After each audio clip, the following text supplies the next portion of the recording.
हमारी कहानी पसंद आ रही है तो वीडियो को लाइक करो, चैनल को सब्सक्राइब करो और नोटिफिकेशन बेल को दबाना ना भूलें। नमस्कार, आप सबका हार्दिक हार्दिक अभिनंदन, स्वागत। आज मैं आपको एक नई कहानी सुनाने जा रही हूँ। एक बार क्या है, एक साधु था। उसके पास सुल्तान नाम का एक घोड़ा था। वो साधु उससे बड़ा प्रेम करता था, जैसे पिता अपने पुत्र से करता है। वो उसको नहलाता धुलाता और फिर उसको जो है अच्छे से तैयार करके उसके ऊपर सवार होकर पूरे नगर का एक चक्कर लगाता था। उसने नगर से बाहर जो है अपनी एक कुटिया बना रखी थी, वो उसमें रहता था और साथ ही घोड़े के लिए भी अस्तबल बना रखा था। उन दिनों में क्या है, एक खड़ग सिंह नाम का डाकू था। जब उस सुल्तान की चर्चा जो है उसने सुनी, क्योंकि नगर के लोग उसे देखने आते होते थे, उसके मन में लालसा हुई कि मैं भी जाकर देखूं कि साधु के पास कैसा घोड़ा है। तो वो साधु के पास आ गया। उसने घोड़ा देखा, बड़ा सुंदर था, उसका शरीर बड़ा ही सुगठित था। उसने साधु से कहा कि साधु, ये घोड़ा तुम्हें शोभा नहीं देता, ये तो तुम मुझे दे दो। साधु ने कहा, नहीं, मैंने बाकी सारी मोह माया त्याग दी है, लेकिन इस घोड़े से मुझे बड़ा प्रेम है। फिर डाकू ने कहा कि कोई बात नहीं, तुम मुझे नहीं देना चाहते मत दो, लेकिन एक दिन मैं तुमसे ये घोड़ा ले लूंगा, ये मेरा प्रण है। तो ऐसा कहकर खड़ग सिंह जो है वहां से चला गया। अब कुछ दिन बीत गए। कुछ दिन तो क्या है, साधु ने देखा कि वो आएगा, मेरे घोड़े को ले जाएगा, क्योंकि डर तो होता ही है ना। वो दिन रात पहरा देने लग गया, रात को भी जागता, दिन में भी जागता। लेकिन जब काफी दिन बीत गए तो उसे लगा कि अब वो आने वाला नहीं है, ऐसे ही बोलता था। एक दिन की क्या बात है कि जो साधु था वो घोड़े पर सवार होकर जा रहा था।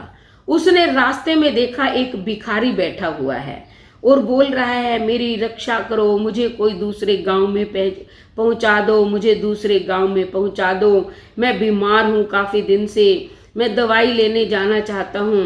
तो साधु को दया आ गई, क्योंकि गरीब था। वो साधु जो है घोड़े से उतरा सुल्तान से और कहा कि चलो मैं तुम्हें पहुंचा देता हूं। जैसे ही उसने उसके घोड़े पे अपने पीछे बिठाया, तो अब क्या था, उसने साधु को तो लात मारकर नीचे गिरा दिया और खुद घोड़ा लेकर भाग गया और कहा, मैंने कहा था ना कि तुमसे एक दिन घोड़ा ले लूंगा, देखो मैंने जो है ले लिया है। साधु ने कहा, रुको, मेरी बात सुनते जाओ।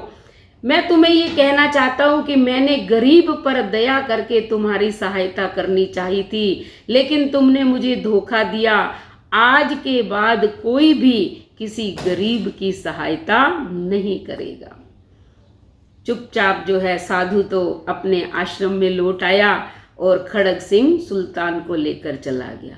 अब रात्रि का समय है, साधु को नींद नहीं आ रही, क्योंकि साधु के तो घोड़े में ही प्राण बसते थे। वो सोचता रहता है, पता नहीं सुल्तान ने खाना खाया होगा कि नहीं, वो तो मेरे बिना रहता ही नहीं था, पता नहीं वो खड़ग सिंह उसका क्या करेगा। ऐसे करते करते रात जो है वो सोचता रहा, रात को पूरी रात सोचता रहा। उधर जो है खड़ग सिंह सोचता है, कहता है कि उस साधु ने तो मुझ पर जो है दया करके मेरी सहायता करनी चाहिए थी और मैंने धोखे से उसका घोड़ा छीन लिया, ये अच्छी बात नहीं है। क्योंकि हृदय के अंदर चाहे वो सज्जन हो दुर्जन हो, दोनों ही भाव होते हैं, अच्छाई भी होती है, बुराई भी होती है। इसका खड़ग सिंह का हृदय बदल गया। अब वो सोचने लगा, क्या करूं। वो रात को ही उठ के चल देता है, सुल्तान को लेता है और जाकर वापस उस साधु के अस्तबल में उस घोड़े को बांधकर आ जाता है। अब वो निश्चिंत है कि चलो मैंने कोई बुरा काम नहीं किया, मैंने छीना था तो वापस उसको पहुंचा दिया। इधर साधु सुबह 4 बजे, जैसे उनको आदत थी, उठकर उनको आदत थी, सबसे पहले वो सुल्तान के पास जाते थे और प्यार से उसके पीठ पर हाथ घुमाते थे। अब साधु जो है उस अस्तबल की तरफ गए, जाने लगे, पैर रुक गया कि सुल्तान तो है ही नहीं। लेकिन साधु को देखकर घोड़े ने हिनहिनाना शुरू कर दिया। जैसे ही साधु को घोड़े की हिनहिनाने की आवाज़ सुनी, वो खुशी की लहर उनके हृदय में दौड़ गई। वो अंदर गए, देखा सुल्तान को गले लगा रहे हैं, मिल रहे हैं, बार बार उसकी पीठ पर हाथ घुमा रहे हैं, इतने खुश है बस पूछो ही नहीं। फिर सुल्तान को बाहर लेकर आते हैं और प्यार से उसको सहलाते हुए कहते हैं कि आज के बाद जो है हर व्यक्ति गरीब की सहायता करेगा, क्योंकि मुझे मेरा सुल्तान वापस मिल गया है।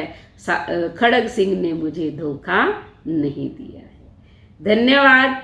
अगर हमारी ये कहानी आपको अच्छी लगी है तो आप हमारे चैनल को सब्सक्राइब करें, लाइक करें, शेयर करें, कमेंट करें और बेल आइकन के बटन को दबाएं ताकि अगली वीडियो का नोटिफिकेशन सबसे पहले आपको मिले।